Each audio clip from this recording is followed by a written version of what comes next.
Le rythme de l'activité économique dans l'Union, nous analysons les agrégats et le fonctionnement de l'économie parce qu'actuellement nous pouvons établir ce qu'on appelle le PIB trimestriel. C'est-à-dire nous pouvons, par les enquêtes et les informations que nous élaborons, nous pouvons avoir la production intérieure brute par trimestre et par pays. C'est ça qui nous permet d'évaluer l'évolution de l'activité. Quel est votre sentiment là-dessus? Mais on l'a toujours dit, la croissance est vigoureuse dans notre zone, parce que presque tous les pays sont en croissance, et une croissance qui a un niveau supérieur à ce qu'on voit d'habitude en Afrique. Comme nous l'avons dit, la croissance prévue pour 2017 est de 7%. Bien sûr, il y a encore des vulnérabilités, des risques auxquels il faut faire face pour que cette croissance se réalise, et c'est le vœu de tout le monde.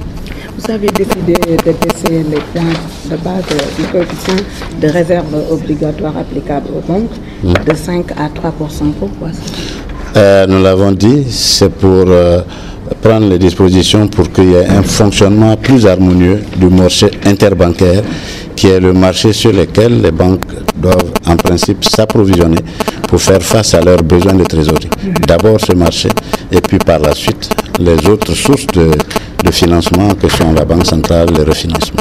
Donc si ce marché interbancaire fonctionne bien, mais c'est à la satisfaction des banques, ça veut dire qu'elles auront les moyens de faire les politiques qu'elles veulent mener en matière d'emploi. Une projection de taux de croissance de 7%, sur quoi vous basez-vous pour donner ces chiffres? Mais écoutez, on a tous les éléments, c'est ça qu'on appelle l'analyse de l'économie.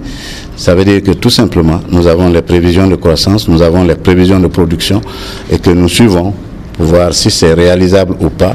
Si c'est réalisable, nous maintenons nos taux.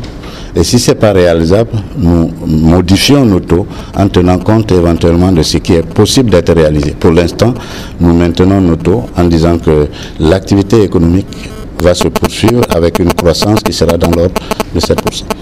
La décision de baisser de 200 points la base de coefficient de réserve obligatoire, concrètement, pourquoi?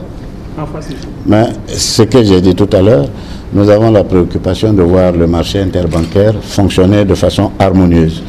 Et quand il faut que ça fonctionne, alors il faut... les réserves obligatoires, c'est les réserves que nous demandons aux banques de constituer auprès de nous.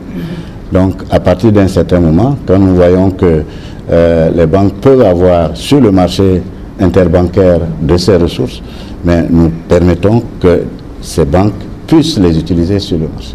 C'est ça que ça veut dire, tout simplement. C'est-à-dire, au lieu de les geler, nous les laissons à la disposition des banques. Qu'est-ce qui a poussé à ça, exactement? Mais c'est l'observation des besoins de fonctionnement du marché interbancaire. Voilà, c'est tout. Merci.